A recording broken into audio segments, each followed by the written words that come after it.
네, 안녕하세요. 저는 법무법인 지평 호치민지사에 있는 정정태 변호사라고 합니다.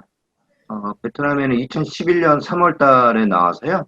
지금 이제 뭐 10년 가까이 베트남에서 업무를 하고 있고요. 오늘 제가 준비해 있는 내용은 한국 기업들이 베트남에 진출해서 베트남의 어떤 법인 같은 엔터티를 설립하시고 사업을 영위하실 때 유의하실 사항들 위주로 제가 정리를 했고요. 지금 목차를 보시면, 네. 첫 번째로 베트남에 진출하실 때 어떤 엔터티 형식을 취할 것인가 라는 게 첫 번째 이슈고, 두 번째로 그 엔터티 형식을 결정하고 나서 그 형식에 맞게 베트남에 이제 투자하시려고 할 때 어떠한 내용들을 미리 결정을 하셔야지 엔터티를 설립할 수 있는지 그런 투자 진출 방식 결정할 때 고려하실 만한 사항들이 두 번째 이슈가 되겠고요. 세 번째로 그렇게 현재 법인 회사를 설립하게 됐을 때 그 회사를 운영하는 주요 운영 원리, 주로 이제 기업법상의 내용이 되겠죠. 그걸 이제 회사 형태에 맞게 설명을 드리겠습니다. 그리고 마지막으로 기타 뭐 부동산이라든가 아니면 인력이라든가 노무 이런 문제에 있어서 현재 기업 운영 시 한국과 달리 한국 법 내용과 달라서 특별히 좀 유의하실 만한 중요 사항들을 정리를 해봤습니다. 예, 그럼 먼저 투자 진출 형식에 대한 건데요. 어, 지금 보시면 크게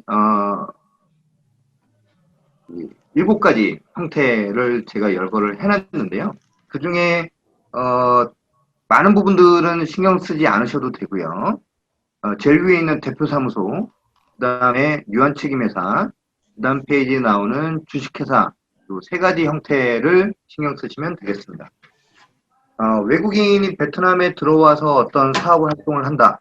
베트남 영내에서. 그럴 경우에는 반드시 베트남 내에 회사를 설립해서 사업을 하도록 하는 게 이 나라 법의 특징입니다. 그냥 외국인 개인이 개인 사업자로서 사업을 영위한다거나 아니면 외국 엔터티 형식으로서 베트남 내에서 사업을 하는 데에는 제약사항들이 있습니다. 그러다 보니까 현재 회사 형태의 법인을 설립하시는 게 반드시 필요하고요. 만약에 회사를 설립하기 전에 한두 명의 인력만 상주시키면서 현지에서 시장 조사를 한다거나 진출할 때 어떤 부분들을 유의할지를 미리 좀 조사 활동 위주로만 하시겠다.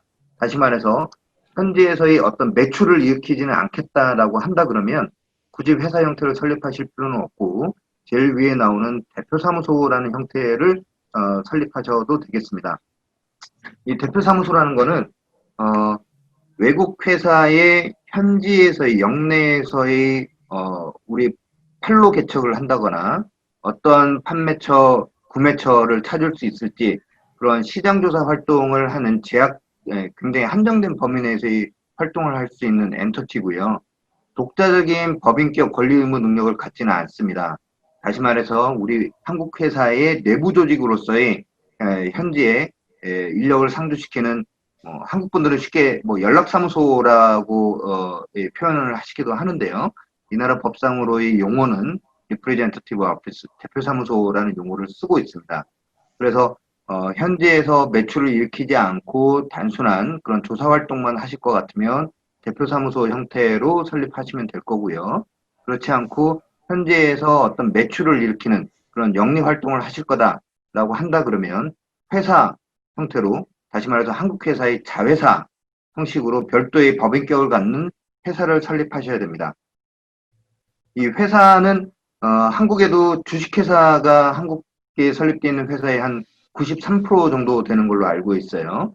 그래서 한국 분들은 주식회사 형태가 익숙하시겠지만 한국 법상으로도 유한회사라는 회사 형태가 있습니다.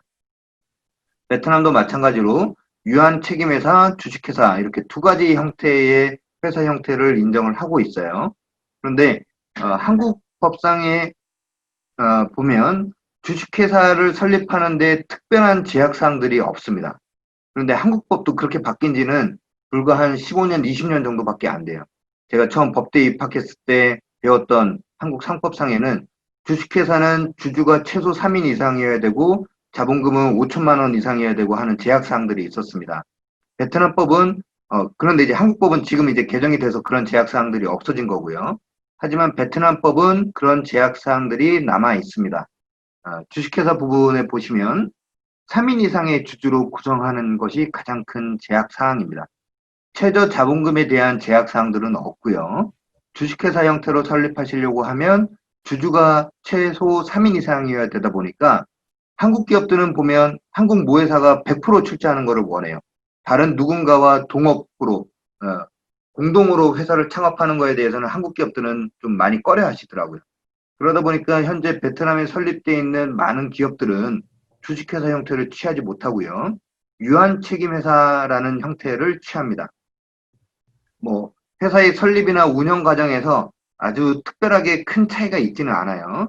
다만 유한책임회사는 주주에 해당하는 유한책임회사의 주주에 해당하는 사람을 이제 사원 멤버라고 표현을 하는데요. 이 멤버의 수가 1인부터 가능하고 그 대신 최대 한도에 대한 제약이 있습니다. 50명을 넘을 수가 없어요. 예. 그러다 보니까 한국 회사가 100% 출자해서 설립할 때에는 이런 유한회사 형태가 적합하고요. 어, 간혹 보면, 한국 기업이 100% 출자하기가 이제 제약이 걸리는 업종들이 있거든요. 그거는 두 번째 챕터에서 설명을 드릴 텐데, 그 경우에는 반드시 현지인과 동업으로 공동 출자해서 법인을 설립해야 되는 경우들이 있습니다. 그랬을 때 현지인 한 명과 외국 회사 한 명, 이렇게 두 명으로 멤버를 구성할 경우에도 여전히 3인은 아니다 보니까 주식회사 형태는 불가능하고 유한책임회사 형태로 설립이 가능하겠습니다. 유한회사와 주식회사의 이런 주주 구성수에서 차이점만 요 챕터에서 설명을 드리고 기관 운영에 대한 부분은 나중에 세 번째 챕터에서 다시 설명을 드리겠습니다. 그리고 동업계약이라는 형태가 있는데요. 이거는 뭐냐면은 어떤 인허가나 아니면 토지 부분에 대한 제약사항 때문에 외국인이 현지에 엔터티를 설립하지 않은 채 현지인이 라이센스 갖고 있는 그 현지인에게 사업을 대부분 맡기되 내부적으로 둘 사이의 계약 관계를 통해서만 사업 운영 방식을 정하고 수익 분배를 정하는 뭐 그런 계약 형태에도 인정이 되기는 합니다. 하지만 현지 기업의 라이센스에 의존해서 하다 보니까 모든 자산도 현지 기업 소유로 등록이 될 수밖에 없고 우리는 계약 관계에 기해서만 이 수익 배분을 받을 수 있는 거라서 권리를 보호하는 데 있어서는 한계가 있습니다. 그래서 특수한 경우에만 이용이 되고 그렇게 권장하고 싶지는 않습니다. 그래서 회사 형태로 현재 진출해야 된다라는 부분을 유의를 하시면 되겠습니다. 그다음 구체적으로 이런 회사를 설립해서 진출한다라고 했을 때 어떤 부분들을 미리 사전적으로 결정을 해야 될지 그 고려 사항인데요. 우선 첫 번째로 제일 먼저 우선해서 고려하셔야 되는 게 내가 베트남에서 하고자 하는 사업이 베트남법상 외국인이 100% 투자할 수 있는 사업 분야인지 여부에 대한 고민이 필요합니다. 뭐냐면 한국인이 한국에서 사업을 한다 그럴 때에는 뭐 어떤 업종에 대해서 특별한 제약 사항들이 있는지를 고려하실 필요가 없어요. 그렇죠. 뭐 은행, 뭐 아니면 증권사 이런 경우처럼 감독기관으로부터 특별한 라이센스 인허가를 받아야지만 영위할 수 있는 업종은 매우 한정되어 있고 특수한 업종이고 그렇지 않고 많은 스타트업 기업들이 고려하시는 뭐 IT 분야라든가 뭐 소프트웨어 개발 뭐 이런 쪽 같은 경우에 아니면 리테일 유통 사업이라든가 이런 쪽에 대해서는 뭐 제약 사항들이 별로 없기 때문에 그냥 사업자 등록을 세무서 가서 하시면 그 사업을 영위하는데 특별히 제약사항이 없습니다. 하지만 외국인이 우리나라에 와서 사업을 할 때에는 그 외국인이 영위할 수 있는 사업 분야에 대한 제약사항들이 있어요. 뭐, 우리나라는 이제 그 IMF를 거치면서 그런 시장 진입에 대한 허들을 많이 오픈을 해서 개방을 했기 때문에 현재로서는 특수한 업종들 몇몇만 남아있지만 베트남은 아직은 자국 산업을 보호하는 입장이다 보니까 외국인한테 시장 개방했는 분야가 오히려 더 적습니다. 매우 한정돼 있어요. 그러면 외국인이 투자 가능한 분야인지 여부를 뭘 가지고 확인할 수 있느냐? 그거는 이 나라가 2007년도에 WTO에 가입을 합니다. 국제무역기구에 가입을 하면서 어, 제조업 분야에 대해서는 기본적으로 다 외국인한테 시장 개방을 했어요. 제조업은 외국인이 투자하는데 별다른 제약사항이 없습니다. 하지만 3차 산업, 서비스업 분야의 경우에는 외국인이 와서 이러이러한 분야에는 투자할 수 있다라는 그 업종들을 매우 한정적으로 열거를 해서 WTO에 제출을 했습니다. 그걸 이제 WTO 양화안이라고 저희가 표현을 하고 있어요. 이 WTO 양화안을 찾아보시면 외국인이 투자할 수 있는 업종들이 유엔 통계국이 마련했는 산업분류 코드, 그걸 이제 CPC 코드라고 그러는데요. 그 CPC 코드를 기준으로 해서 열거를 하고 있습니다. 저기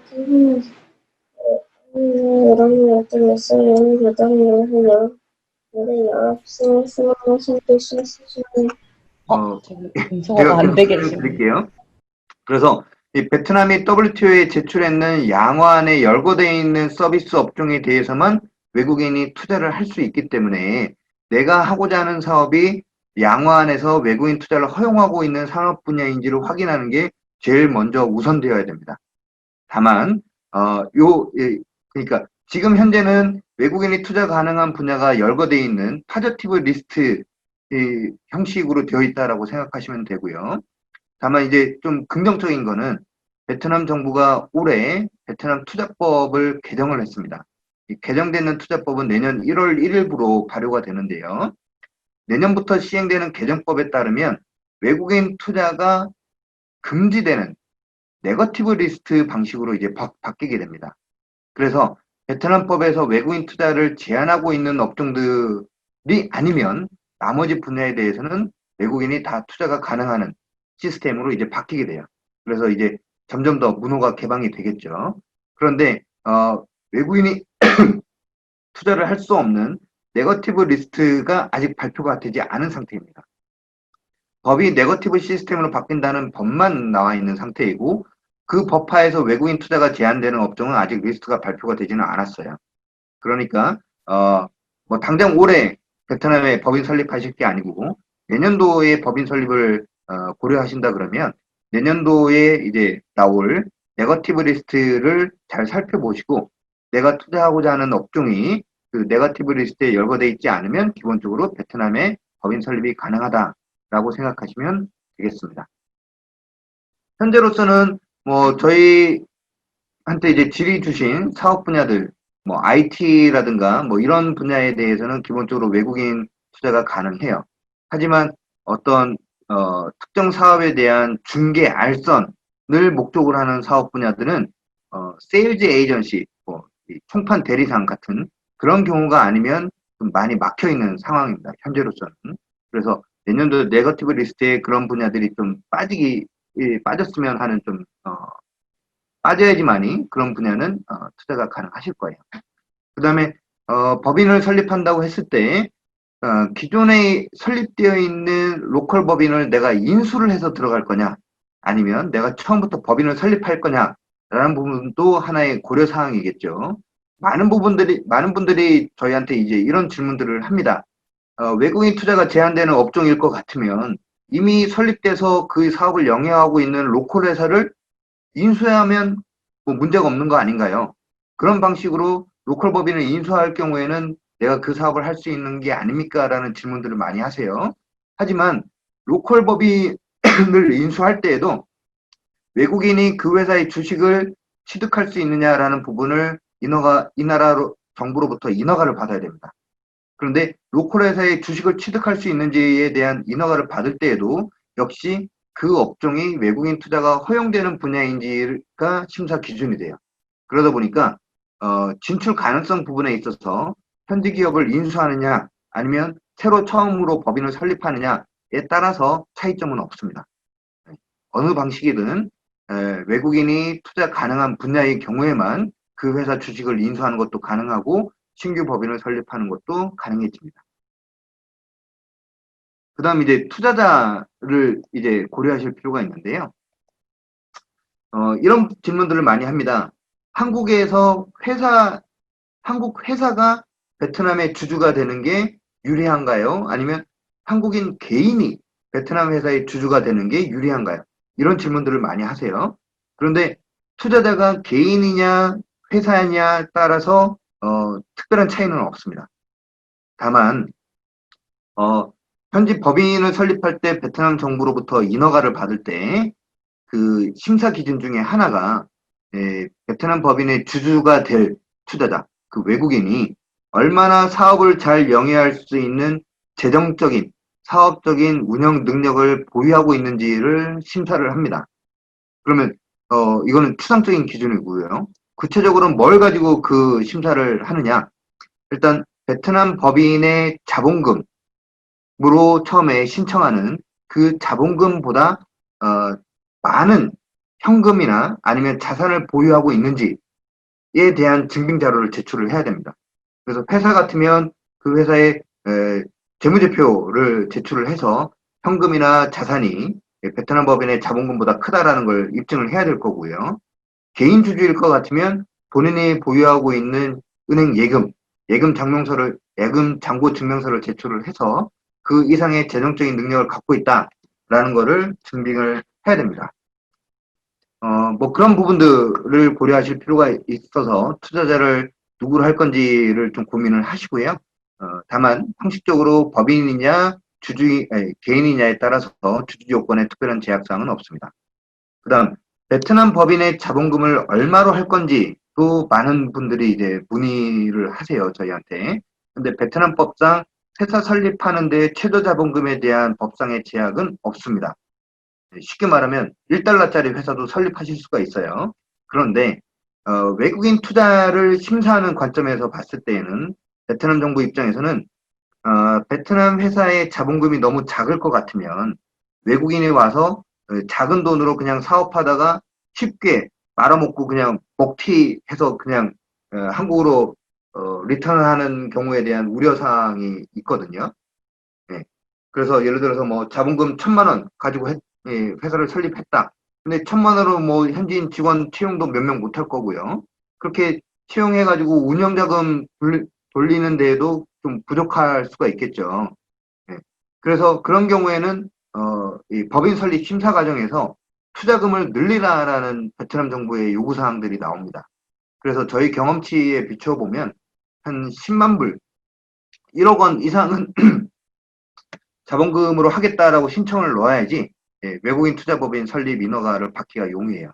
10만 불보다 적은 케이스의 경우에는 그렇게 자본금을 늘려서 다시 신청해라라는 보완 명령을 받은 경험들이 있기 때문에 그래서 10만 불 이상은 하시는 게 좋겠다라는 제안을 드리고 싶고요. 예외적으로 부동산 임대업 같은 경우에는 자본금이 법에서 최소 10억 원 이상 되도록 제약을 하고 있습니다. 그래서 부동산 임대업처럼 법에서 정한 아주 예외적인 몇몇 업종들이 아니면 나머지 분야는 자본금에 대한 제약은 없지만 10만 불 이상은 하는 게 인허가를 받기가 용이하다. 이 점만 기억해 주시면 되겠습니다. 그 다음 이제 인허가를 발급하는 관할 기관인데요. 중앙정부가 그 인허가 발급 권한을 가지고 있지 않고요. 각 지방정부한테 다 권한이 이양돼 있습니다. 이 지방정부라는 거는 우리로 치면 도에 해당하는 이 나라의 용어를 이제 번역하면 프라빈스라고 번역을 하는데요.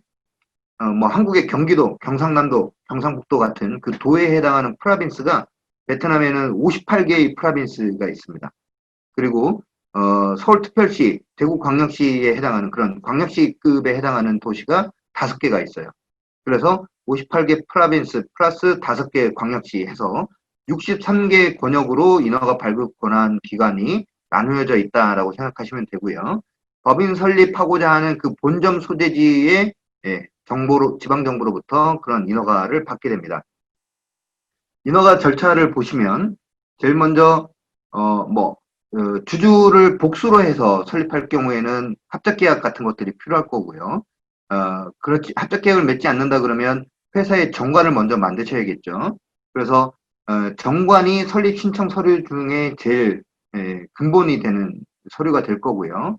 그 다음에 본점 소재지로 쓰고자 하는 사무실을 구하셔서 그 사무실의 임대계약서를 또 구비를 하셔야 됩니다. 이러한 신청 서류들이 구비가 되면 이거를 제출을 해서 제일 먼저 외국인 투자 승인에 해당하는 투자 등록증, 줄여서 IRC라 그러는데 Investment Registration Certificate, 이 투자 등록증, 외국인 투자 승인을 먼저 받게 됩니다.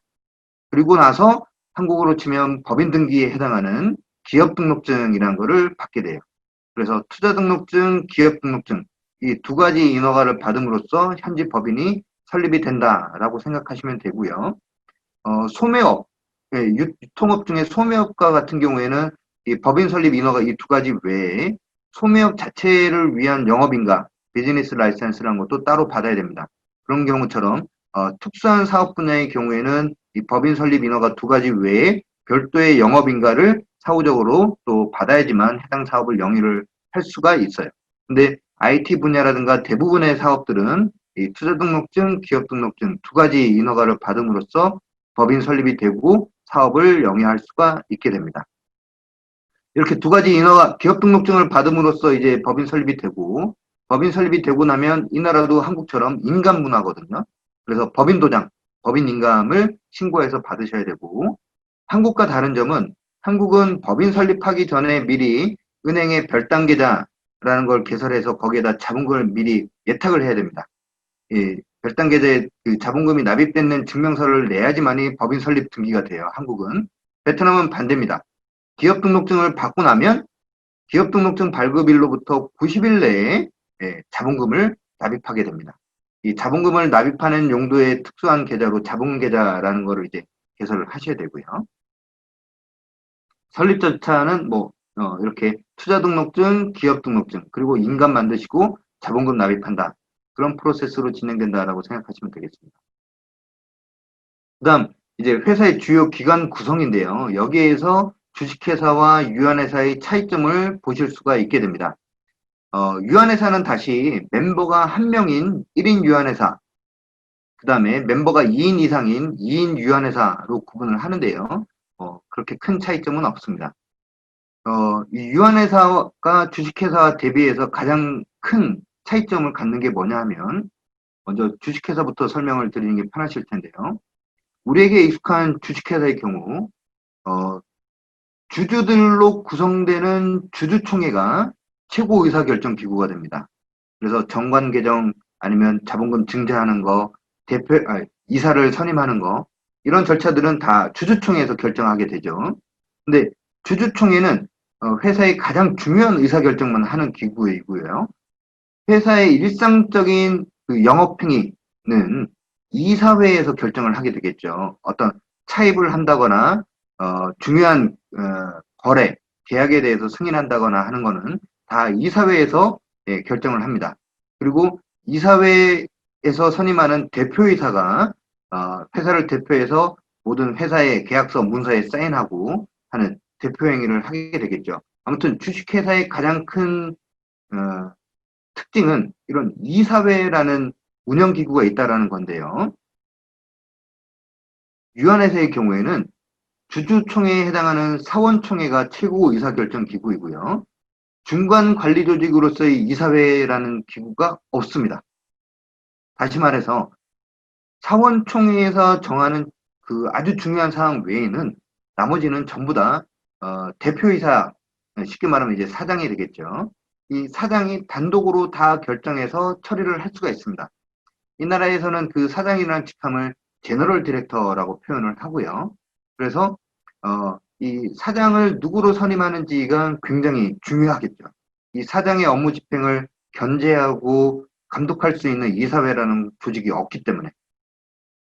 그래서 사장을 잘 선임하실 필요가 있겠고, 물론 이 사장의 업무를 감시하는 한국에서 이제 감사라고 표현하죠. 그 감사에 해당하는 기구가 있기는 있습니다. 하지만 한국에서도 상장회사가 아니고서는 감사는 사실상 그렇게 큰 역할을 못 하잖아요. 마찬가지로 베트남에서도 감사가 실질적으로는 그렇게 큰 역할은 못 하고 있습니다. 주식회사와 유한회사의 기관 구성에 있어서 이런 이사회가 있고 없고라는 조직, 그 부분이 가장 큰 차이점이고요. 보시면 결의 요건, 주주총회의 결의 요건이 또 굉장히 특이한데, 한국은 이 결의 요건이 굉장히 낮게 되어 있습니다. 보통 보면은 대부분 뭐 과반수 출석에 과반수 찬성 뭐 이런 식으로 낮게 되어 있는데, 베트남은 이 결의 요건이 굉장히 높게 책정이 되어 있어요. 그래서 회의가 유한회사의 경우에 설명을 드리면 사원총회가 적법하게 소집돼서 회의를 진행할 수 있는 종족수, 의사종족수라고 그러죠. 이 의사종족수가 지분의 60% 이상 지분권자가 출석을 해야지만 예, 회의 진행이 가능합니다.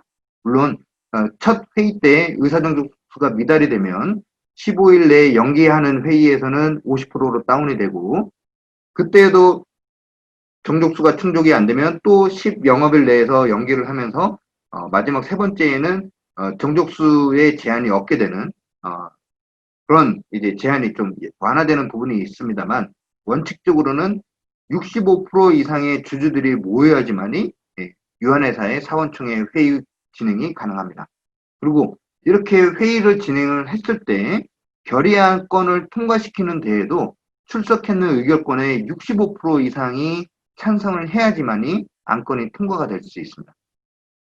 주식회사의 경우에 보면은요, 주주총회의 회의가 성립하려 그러면 지분 보유 주주의 51% 이상이 출석을 해야 되고, 보통 결의 보시면 출석했는 주주의 51% 이상이 찬성을 해야지만이 결의 안건이 통과가 될 수 있습니다.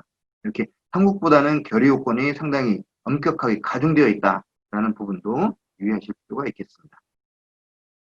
물론 뭐 서면 결의 다 가능하게 되어 있고요. 그 다음 이제 넘어가서 기업 운영을 하는 데 있어서 특별히 한국법과 달리 좀 유의하실 만한 사항들 먼저 설명을 드릴게요. 일단 이런 질문 하시는 분들이 많아요. 대표이사에 해당하는 이런 사장, 제너럴 디렉터를 임명할 수 있는데 특별한 자격 요건상의 제약이 있나요? 외국인도 할 수 있나요? 반드시 현지인으로만 해야 되나요? 이런 질문들이 많은데요. 제너럴 디렉터의 요건에 특별한 제약사항은 없습니다. 따라서 한국분이 할 수도 있고요. 뭐 특별한 자격증을 받아야 된다거나 하지도 않습니다. 베트남어 뭐 자격 시험을 통과해야 된다거나 뭐 그런 제약 사항들도 없습니다. 다만 한 가지 이제 법에서 정하고 있는 제약 사항은 베트남 법인의 대표자는 베트남에 상주하고 있어야 된다라는 제약 사항이 있어요. 예. 그래서 국적은 외국인이어도 상관없지만 베트남에 상주할 필요는 있습니다. 그러면 처음 법인 설립 신청서를 낼 때부터 이미 상주하고 있는 사람만 법인 대표자로 해서 신청서를 넣을 수 있나요? 그렇지는 않습니다. 신청서를 넣는 시점에서는 한국에 상주하고 계셔도 되고요. 다만 설립된 이후에는 베트남에 넘어오셔가지고 베트남에 상주를 하고 있어야 된다는 겁니다. 다만 이 부분에 있어서도 실무적으로는 실제로 베트남에 상주하고 있는지를 일일이 회사를 찾아다니면서 단속하지는 않아요. 점검을 인허가 기관에서 그런 부분을 점검을 하지는 않습니다. 다만 베트남 법인의 인허가 서류를 변경해야 되는 일이 발생할 때, 예를 들어서 뭐 본점 주소지를 이전한다거나 자본금을 증자를 한다거나 아니면 대표자를 교체를 한다거나 하는 일이 있을 때는 베트남에서 앞서 설명드렸던 기업 등록증, 투자 등록증이라는 인허가를 변경하는 작업을 해야 되거든요. 근데 그럴 때에는 이런 상주 요건을 지키고 있는지를 체크하기 위한 의도에서 법인장, 이 제너럴 디렉터가 상주하고 있음을 입증하는 자료, 쉽게 말하면 임시거주증이라는 건데요. 외국인이 베트남에 거주하기 위해선 베트남 출입국 관리사무소 법무부로부터 이제 거주증이라는 거를 받게 됩니다. 그 거주증을 카피해가지고 제출해라라는 요청을 하는 경우들이 종종 생깁니다. 그렇기 때문에 실제 상주하지는 않더라도 상주하고 있는 모양을 갖추기 위해서 거주증까지는 받아두실 필요가 있어요. 물론 이 거주증을 받기 위해서는 3개월 이상의 임대계약, 아파트 임대계약을 체결하셔가지고 관할 경찰서에 신고는 하셔야 됩니다. 근데 한번 받고 나면 그 다음에 이 임대계약을 연장했는지 뭐 이런 것들을 굳이 단속하고 있지는 않아요. 그러니까 최초 법인 설립한 이후에 한번 넘어오셔가지고 아파트 임대계약 체결하셔가지고 거주증까지는 받아두시기를 권해드립니다. 그 다음에 한국 본사가 베트남에 자회사를 여러 개 설립한다라고 했을 때 여러 개 자회사의 대표자를 동일인으로 선임할 수 있나요? 라는 질문도 많이 와요. 아니면 이미 다른 회사의 대표자로 근무하고 있는 분을, 사장으로 근무하고 있는 사람을 우리 회사의 사장으로 겸직시킬 수 있나요? 라는 질문이 많이 오는데요. 이런 겸직에 대해서 법으로 금지하고 있지는 않습니다. 네. 주식회사의 경우에는 그런 제약 사항들이 있었어요. 근데 이 주식회사의 대표자는 타 회사의 대표자를 겸임할 수 없다라는 제약 사항도 현재로서는 기업법이 개정이 되면서 없어졌습니다. 그래서 회사의 대표자가 타 회사의 대표자를 겸직하는 것에 대한 제약은 없고요. 예. 그다음 이 베트남 회사가 토지를 취득한다고 했을 때 토지 취득하는 부분에 있어서는 제약 사항이 있습니다. 물론 조그마한 스타트업, 중견기업들 같은 경우에는 대부분 토지를 굳이 취득하지는 않고요. 시내 사무실, 오피스만 조그마한 걸 이제 얻어가지고 이 법인을 설립하는 경우들이 많아요. 그런 경우에 오피스를 임차하는 데 있어서는 뭐 전혀 제약 사항이 없고요.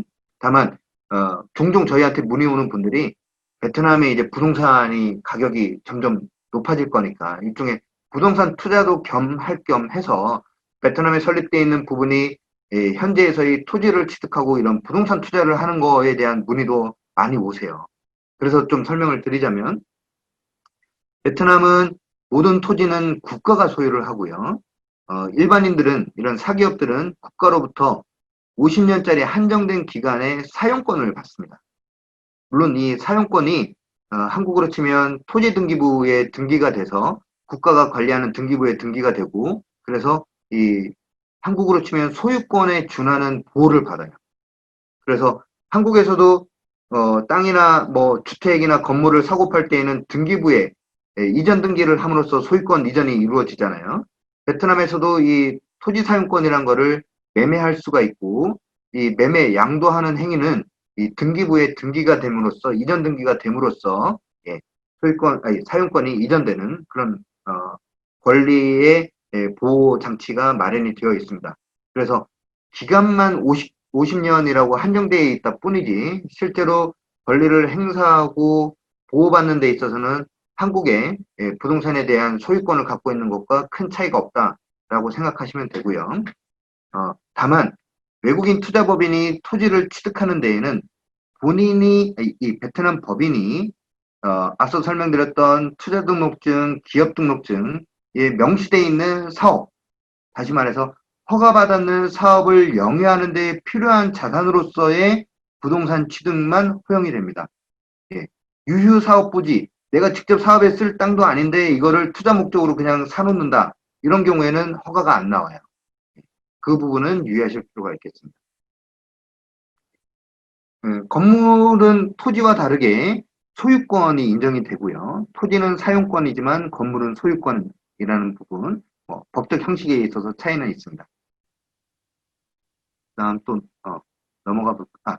건물과 관련해서 참 요즘 한국 분들이 베트남의 아파트, 주택을 구매하는 좀 광풍이 일었었어요. 코로나 사태가 터지기 전에 많은 한국 분들이 베트남에 넘어오셔가지고 아파트를 사고 주택에 대한 투자를 많이 하셨는데요. 한국에서는 부동산 투자가 많이 어렵다 보니까요. 외국인 개인은 베트남에서 그런 주택을 취득할 수가 있습니다. 하지만 외국 회사는 한국에 설립되어 있는 회사는 베트남에서 주택 취득을 할 수가 없어요. 부동산 모든 부동산이 마찬가지입니다. 하지만 한국 회사가 베트남에 설립했는 베트남 법인은 아파트도 취득할 수 있고 그 다음에 상업용 용도로 본인이 허가받은 사업을 영위하기 위한 용도로 토지 그 다음에 주택 외의 일반 상업용 건물에 대한 취득도 가능합니다. 그 부분은 많은 한국 분들이 요즘 관심을 가져서 부가적으로 제가 설명을 드린 거고요. 베트남 법인이 만약에 주택을 취득한다 그러면 상업용 건물 같은 경우에는 본인이 허가받는 사업을 위해서만 취득이 되고 주택의 경우에는 이 베트남 법인에 근무하고 있는 근로자, 임직원들의 숙소용으로만 취득을 할 수가 있습니다. 그 부분은 유의하실 필요가 있습니다. 그 다음 인건비 부분 인건비 문제 때문에 이제 베트남에 진출하고자 하는 한국 기업들이 많아요. 아직은 이 나라 인건비가 굉장히 저렴하기 때문에. 근데 한국에도 최저임금이 법으로 정해져 있듯이 베트남도 최저임금이 법으로 정해져 있습니다. 올해 2020년도의 최저임금은 어, 300만 동에서 최고 지역 같은 경우는 440만 동인데요. 이 베트남 동화를 20으로 나누면 한국 원화가 됩니다. 300만 동은 우리 돈으로 치면 그래서 15만 원에 해당하겠죠. 440만 동은 22만 원입니다. 네, 굉장히 인건비가 낮죠. 네. 근데 베트남은 이 최저임금과 관련해서는 전국을 최대 4개 등급 지역으로 나눕니다. 그래서 1등급 지역이 가장 최저임금이 높아요. 호치민, 하노이, 그다음에 호치민, 하노이의 인근 프라빈스들 이런 데는 대부분 다 1급지이기 때문에 최저임금이 440만 동, 22만 원 수준이고요. 굉장히 낙후된 지역, 상간오지로 가면 이제 4급지 들이 있는데 그 사급지가 최저임금이 300만 동, 15만 원이라는 겁니다. 네. 그래서 최저임금을 초과하는 범위에서는 근로자와 사용자 간의 사적 합의로서 임금에 대해서 합의를 할 수가 있습니다. 그다음 베트남 노동법상 또 특이한 게 이제 수습 근로자라는 제도가 법에서 규제를 하고 있는데요. 처음에 베트남 직원을 외국 투자법인이 채용하고자 할 때 이 베트남 근로자가 성실한지 능력이 얼마나 뛰어난지 외국인 입장에서는 가늠하기가 쉽지가 않겠죠. 그러다 보니까 일단 단기간으로 수습 근로자라는 형식으로서 먼저 써보고 그리고 나서 채용해도 되겠다라는 판단에 서면 그 다음에 이제 정식 근로계약을 체결한 시스템으로 많이 운영이 되고 있습니다. 그런데 이 수습 근로자의 수습 기간은 대졸 사원은 최대 60일, 대졸 이하의 대졸 미만의 사원들 같으면 최대 30일을 넘지 못하게 되어 있어요. 그래서 일단 30일 또는 60일이라는 기간 동안 수습 형태로 채용해서 써볼 수가 있고요. 이 수습 근로자의 급여는 동일한 업무를 수행하는 정규직 정규 근로자 임금의 85% 최저 85% 이상은 주도록 되어 있습니다. 그러니까 제일 낮게 준다고 하면 85%까지 줄 수가 있겠죠. 이렇게 해서 한 2달간 수습 형태로 써보실 수 있다라고 생각하시면 되고요. 근로자 얘기가 나온 김에 보완해서 설명드리면 근로계약 형태도 한국도 정규직이 있고 계약직이 있죠. 예. 한국도 계약직 근로자의 경우에는 계약 기간을 2번까지만 쓸 수가 있고 3번째 연장 들어가게 되면 자동으로 정규직으로 전환이 되죠. 그리고 정규직은 정년 60세가 될 때까지는 법에서 정한 특별한 사유가 없으면 해고를 할 수가 없는 그래서 정년이 보장되는 근로자가 될 텐데요. 베트남도 유사한 형식입니다. 계약직 근로자가 있고 정규직 근로자가 있고 정규직은 정년 때까지 특별한 사유가 없으면 해고를 할 수가 없습니다. 그리고 계약직은 12개월에서 36개월 사이의 기간으로 계약 기간을 정할 수가 있어요. 많은 한국 기업들은 12개월짜리로 많이 합니다. 그러면 12개월 계약 기간으로 한 텀 쓰고 그 다음에 또 추가로 12개월까지는 계약직으로 유지를 할 수가 있어요. 그러면 계약 기간이 만료되는 시점에 내가 계속 채용을 할 건지 여부를 자유롭게 판단할 수가 있는 거죠. 이렇게 계약 12개월짜리 2텀까지는 쓸 수 있고 3번째 연장해서 들어가게 되면 그때는 자동으로 이 나라도 정규직으로 전환이 됩니다. 그래서 한국과 유사하다라고 생각하시면 되고요. 그 다음에 초과 근로 시간이 많이 문제가 되는데요. 특히 제조업 같은 경우에 많이 문제가 됩니다. 이 나라는 정규 근로 시간이 주 48시간을 원칙으로 합니다. 그래서 하루 8시간 노동 시간을 잡으면 주 6일 근무제가 이 나라는 아직 법으로 보장이 되고 있어요. 그런데 주 48시간을 초과해서 근무하는 경우들이 생기겠죠. 그 경우에 이 초과 근로 시간이 일 단위로는 정규 시간 포함해서 12시간을 근로 시간을 넘을 수가 없게 됩니다. 대부분의 회사들이 정규 근로 시간을 8시간으로 운영을 하고 있는데요. 그렇다 그러면 하루 단위로 초과 근로 시간은 4시간까지밖에 못 하는 거죠. 그래서 정규 근로 시간 8시간, 초과 근로 시간 4시간 합해서 토탈 시간이 12시간을 초과할 수가 없고요. 이 초과 근로 시간만 합산했는 시간이 월 단위로 30시간을 초과할 수 없고 연간 단위로는 200시간을 초과할 수가 없습니다. 그리고 이 초과 근로를 시키게 되면 당연히 월 급여 대비, 정상 급여 대비 이렇게 150%에 해당하는 뭐 수당을 지급해야 되는 부분은 한국과 유사합니다. 이 초과 근로 수당이 일반적인 경우에는 150%이지만 뭐 휴일에 추가 근로를 시킨다, 아니면 야간에 초과 근로를 시킨다 그러면 여기에 또 플러스해서 또 가산되는 금액들이 생깁니다. 휴가는 기본적으로 원칙상으로는 12개월 이상 근속했는 근로자에게 12일의 법정 연차가 부여가 되고요. 그 다음에 매 5년 근속 연차가 늘어날수록 매 5년 단위로 연차 휴가가 하루씩 더 늘어나게 됩니다. 그 다음 출산 휴가는 기본적으로 6개월까지 보장이 되는데요. 4개월이 지난 시점에는 근로자가 자발적으로 근무 복귀하겠다라고 하면 복귀할 수도 있습니다. 그래서 법적으로 강제되는 출산휴가 기간은 4개월까지이고요. 출산휴가 기간 중에는 회사가 원칙적으로는 급여를 지급해야 됩니다만, 뒤에서 설명드리겠습니다만, 이 나라는 공적 보험으로서 사회보험이라는 거를 운영을 하고 있거든요. 우리로 치면 국민연금에 해당합니다. 그래서 모든 사업자가 근로자를 위해서 사회보험을 가입해야 되는데, 이 사회보험에 가입되어 있을 경우에는 이 출산휴가 기간 중에 급여를 회사가 주는 게 아니라 보험공단에서 지급합니다. 아무래도 사회주의 국가다 보니까 그런 부분에 있어서는 조금 더 복리적으로 잘 돼 있다라고 보실 수가 있을 거예요. 그 다음에 이제 사용자의 의무로서 연 1회 이상 근로자를 위해서 건강검진을 받도록 해야 됩니다.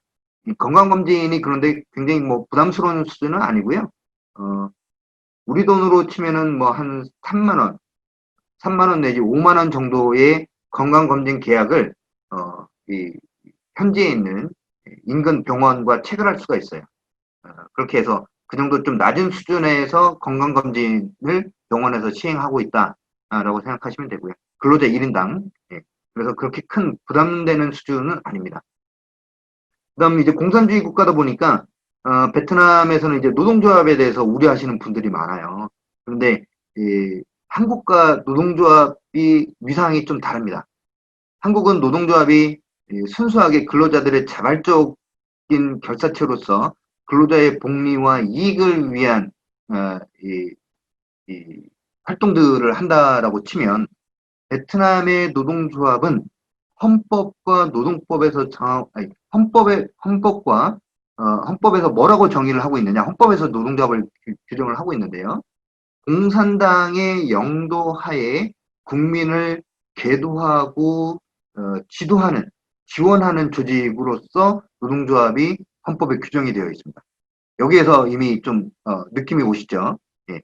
당의 영향력 하에 있는 준 정치 조직 같은 역할을 이 나라에서 노동조합들이 하고 있어요. 그러다 보니까 노동조합이 주도해서 근로자 복리를 위한 파업 활동이라든가 하는 경우들은 거의 없습니다. 네. 현재에서의 파업 활동은 비노동조합에 의한 와일드캣이라 그러죠. 네. 그런 파업 활동들이 많이 이루어지고 있어요. 그래서 노동조합을 그렇게 걱정하실 수준은 아니고요. 그 대신 노동조합이 국가가 관리하는 조직이다 보니 기본적으로 모든 회사에는 노동조합을 결성하는 것을 원칙으로 합니다. 그런데 회사가 먼저 나서가지고 노동조합을 만들라라고 하는 의무가 있는 건 아니고요. 상급 단위 조직으로서의 지역 노동조합, 산별 노동조합이라는 게 있어요. 예, 물론 그 제일 위에는 공산당과 연계되어 있는 노동총연맹이라는 게 있는데, 아무튼 그런 상급 노동조합에서 개별 사업장에 방문을 해서 근로자들한테 노동조합을 만들고 가입하라라고 권유를 하게 됩니다. 회사 입장에서는, 사용자 입장에서는 그런 상급 노조에서 와서 노조 설립 활동을 하는 거를 지원만 해주면 됩니다. 근로자들이 그 노조 설명회에 참석할 수 있도록 뭐 보장을 해주고 그 정도 활동만 하면 됩니다. 그 다음 이제 공적 보험이 한국과 다르게 좀 몇 가지가 있는데요.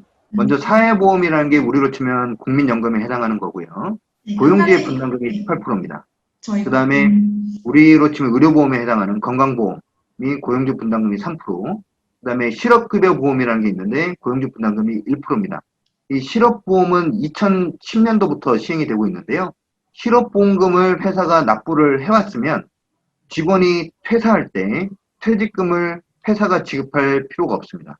이 보험공단에서 퇴직금을 지급하게 됩니다. 그 다음에 이제 노조가 설립되어 있을 경우에 노조지원금으로 고용주 분담금이 2%가 있고요. 그래서 이런 공적 보험으로서 고용주의 분담금이 토탈 한 24% 정도 된다라고 생각하시면 되겠습니다. 이 퍼센테이지는 직원 급여를 기준으로, 기본 급여를 기준으로 했는 퍼센테이지입니다. 그 다음에 간단한 조세 사항으로서 이 나라의 법인세율은 20%고요. 우리 회사가 진출하게 되면은 조세 혜택을 받을 수 있나요? 라는 질문들을 많이 하세요. 조세 혜택을 받을 수 있는 업종은, 산업공단에 입주하는 제조업체는 뭐, 사면오감, 뭐 이런 조세 혜택을 조금 받을 수가 있고요.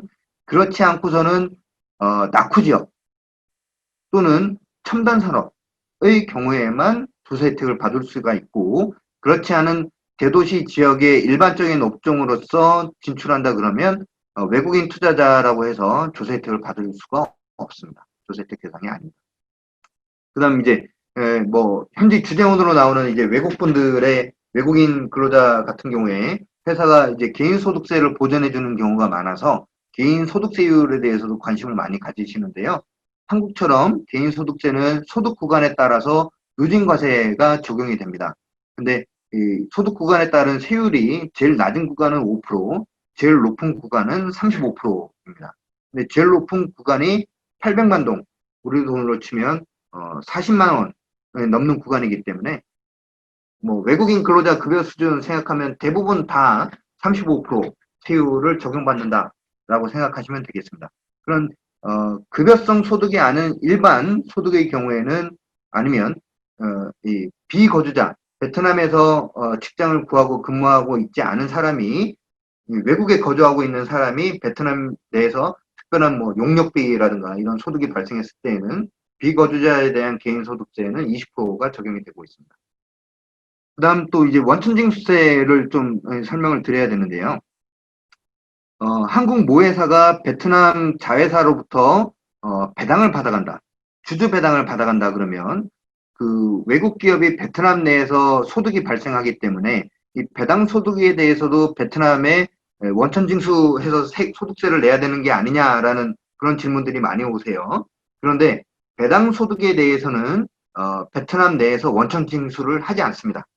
다시 말해서 베트남 자회사가 자기 사업 실적에 대해서 법인세를 납부하고 남은 이익에 대해서는 한국 모회사에게 배당 송금을 전액할 수가 있고 이 배당 소득에 대해서 따로 베트남에서 소득세를 원천징수하지 않습니다.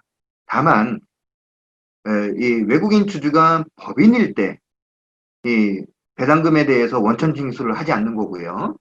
주주가 개인 주주다, 외국인 개인 주주다 그러면 배당소득세 5%를 원천징수합니다.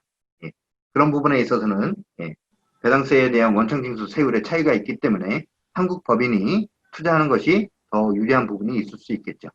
그다음 뭐 그 한국 모회사가 베트남 자회사한테 자본금으로 돈을 지급하는 게 아니라 대출을 해줬다, 대여 형식으로 돈을 줬다. 그러면 이 대여 원리금 상환을 할 때 이자 소득 부분에 대해서 또 5%를 베트남에서 원천 징수를 합니다.